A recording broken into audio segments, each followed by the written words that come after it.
Hey everybody, popping in from the 2020 NFL Scouting Combine. Kyle Yeomans, Nick Eatman here from Indianapolis, Indiana, and the Indiana Convention Center. And it's been a week so far full of information, players, quotes, and really just finally getting a chance to look at a lot of these very detailed and specific prospects overall, a lot of which Phil needs for the Dallas Cowboys. And what are some of the takeaways that you've seen so far throughout the week that you'll be taking back to Dallas? Well, for me, just trying to I'll let you guys handle all the draft stuff. I was just wanted to see what McCarthy says, what Jerry says, and really it all starts with the CBA. It's just like this big domino, and once that hits, then the players, then the guys like Cooper and Dak, maybe not in that order, can sign deals or get tagged, and then from there you look at the rest of all these decisions. So there's a ton of decisions to make, but it kind of starts at the top, and we haven't had that one yet. Yeah, and it's crazy to think about. There's so much emphasis on players and scouting,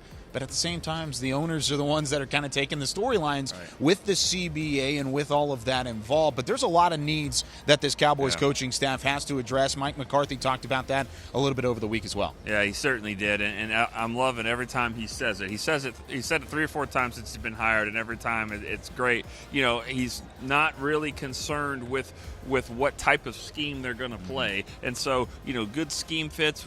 I really believe when they say best player available, I think we're really going to see that more than we ever had before. And so they know what they want. They know what kind of needs they have. But I think that the 2 positions that we might see that more is defensive line, particularly at tackle, and then maybe at safety as well. And so they're not really worried about the scheme. If the guy can play, they're going to want him. There's a couple guys behind us during the bench press session, one of the final bench press sessions of the week, showing off the defensive line a little bit as well. Javon Kinlaw, big name defensive tackle out of South Carolina, has had a little bit of the spotlight this week. He had some knee tendonitis issues. That has, at least for the moment, been cleared. Now, medical rechecks will come back in a couple of weeks, but that's encouraging for Cowboys fans that are hoping for him to maybe slip a little bit. Maybe you want a little bit of issue with that knee tendonitis, but the fact that he's healthy and he's one of the top 10 probably players in this entire draft, it's definitely something to look for. Yeah, and I, there was a lot of cheering going on,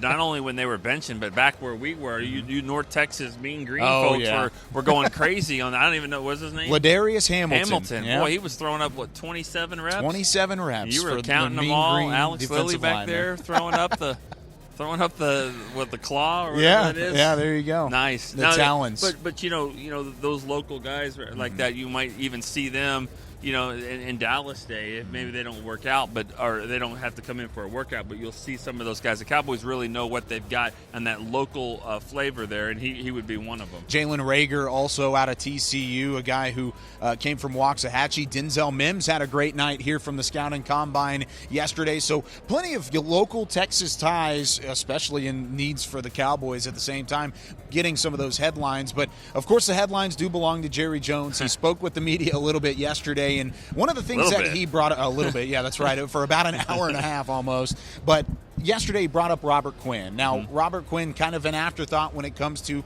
speaking of the contracts of Dak Prescott, Amari Cooper, Byron Jones. Robert Quinn's another guy who had his best production since 2013, 11.5 sacks. What do you see the future looking like for Robert Quinn, and a very positive outlook from Jerry yesterday? Well, I think you're right. He was positive about it. He called him one of the best people he's ever been around, not just players. I think when you're talking about Quinn, there's 3 factors with free agents that you need to consider. Number 1, do they want to come back? I think he does. Do the Cowboys want him back? If he's one of these if he's a great person like Jerry says, I think so. And can he still play? 11.5 sacks. He did it in 14 games. Let's not forget, 2 games suspension to start the year, and he was playing with that broken hand early on. So all 3 things are aligned. As long as the money works out, I do think that Quinn comes back, especially if they don't let Byron Jones come back. Yeah. If Byron goes to another team and you have some issues at corner, you better get after that quarterback. Defense is the priority this offseason. That's what both McCarthy and the Jones family has said throughout the offseason. And you talked about the money.